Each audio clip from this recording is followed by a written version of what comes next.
Hello everybody and welcome to part 4 of my beginner C++ tutorial. Today we're going to be covering simple math and how to do math on numbers and just in general how to use math in your program. Now we're going to be using arithmetic operations to do this. So it's basically just, plus, minus, divides, multiplication.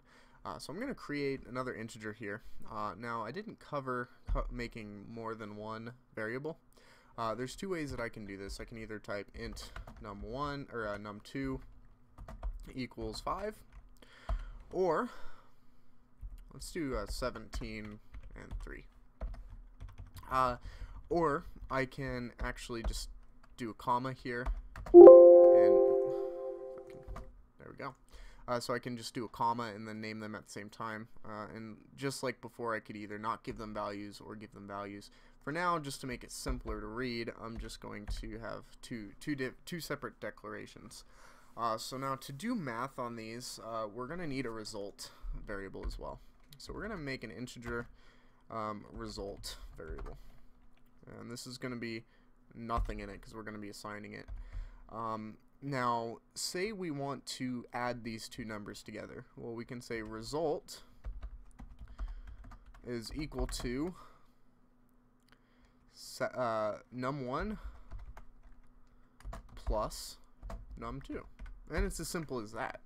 And if we were to print the result to the screen, we could just do result is, and then pass it in here.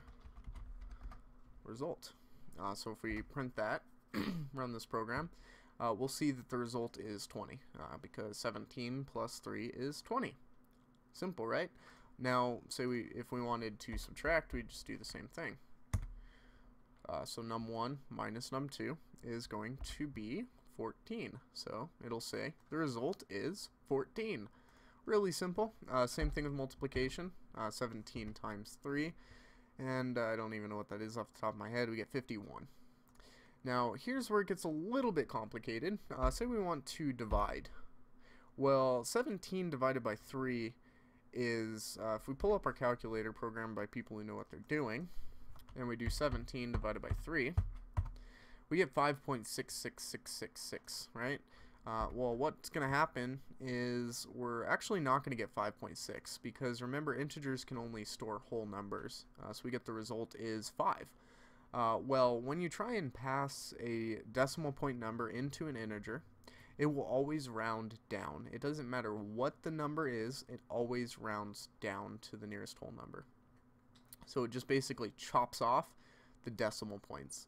Well, if we want to actually return the right value, you would think that we could just do a float, right? Make result float. When it does the math, it should return a decimal, but it doesn't. And it's kind of complicated why it does this, but one of the numbers that you're doing the math on needs to be a float as well. It doesn't matter which one, just one of them does. So there we go, we get the result equals 6666667, and that's pretty good. Now I'm going to cover one more different operator. This one's a little bit more complicated, and it's the modulus. It returns the remainder of two numbers. Now keep in mind that this operator only works on integers, so you need to pass in two integers. And we're going to say num1 modulus, so that's the percent sign, num2. Now I'm going to show you what it results, and then I'm going to explain it. So the result is 2, and what this is it's a remainder. So what it's doing is it's actually dividing number 1 by number 3 and then giving the remainder to us. So if you remember back to like elementary school, 17 divided by 3 is you would have 3 with a remainder of 2. So that's what it's giving us, is it's giving us the remainder 2. So it's pretty simple.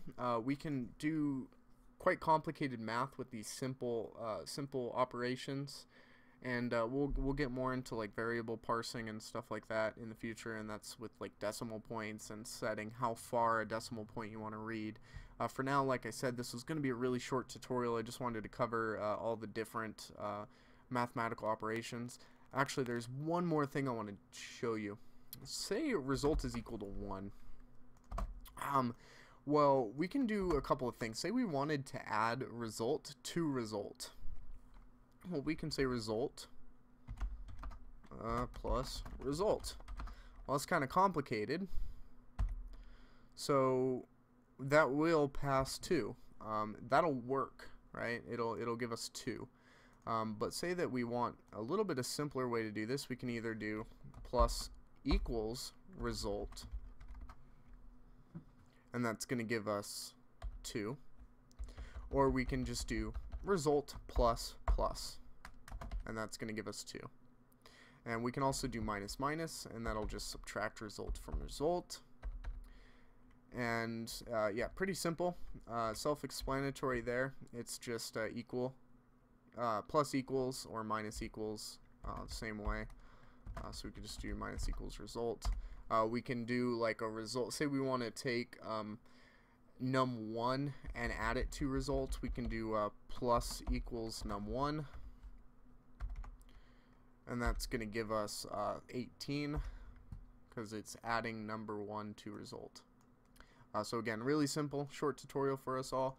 Thanks for watching. I'll see you around next time. If you have any additional questions, please leave them in the comments and I'll respond as quickly as I can. Bye-bye.